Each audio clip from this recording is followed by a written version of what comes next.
The Sutra of the Original Vow of Kṣitigarbha Bodhisattva. The Brahmin woman bowed to the Buddha and returned home.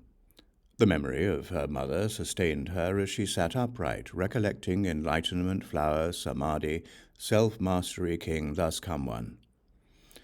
After doing so for a day and night, she suddenly saw herself beside a sea whose waters seethed and bubbled. Many evil beasts with iron bodies flew swiftly back and forth above the sea. She saw hundreds of thousands of men and women bobbing up and down in the sea, being fought over, seized, and eaten by the evil beasts. She saw yakshas with different shapes.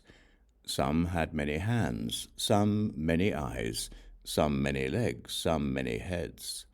With their sharp fangs they drove the offenders on towards the evil beasts.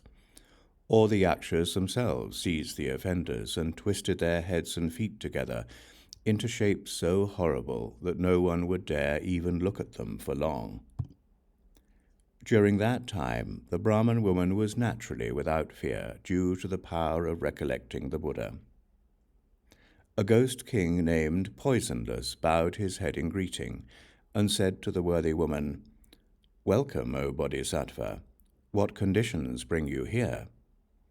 The Brahmin woman asked the ghost king, "What is this place?" Poisonless replied, "We are on the western side of the great Iron Ring Mountain, and this is the first of the seas that encircle it."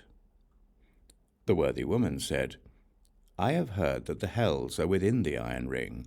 Is that actually so?" Poisonless replied, "Yes, the hells are here." The worthy woman asked, "How have I now come to the hells?"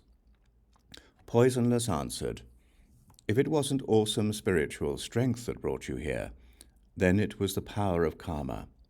Those are the only two ways anyone comes here." The worthy woman asked, "Why is this water seething and bubbling, and why are there so many offenders and evil beasts?"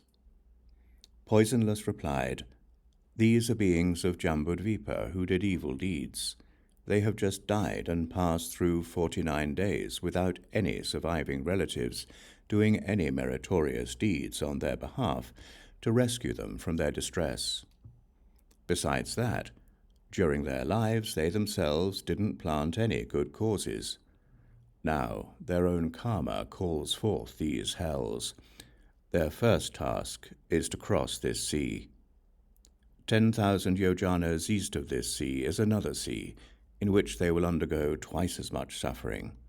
East of that sea is yet another sea, where the sufferings are doubled still again.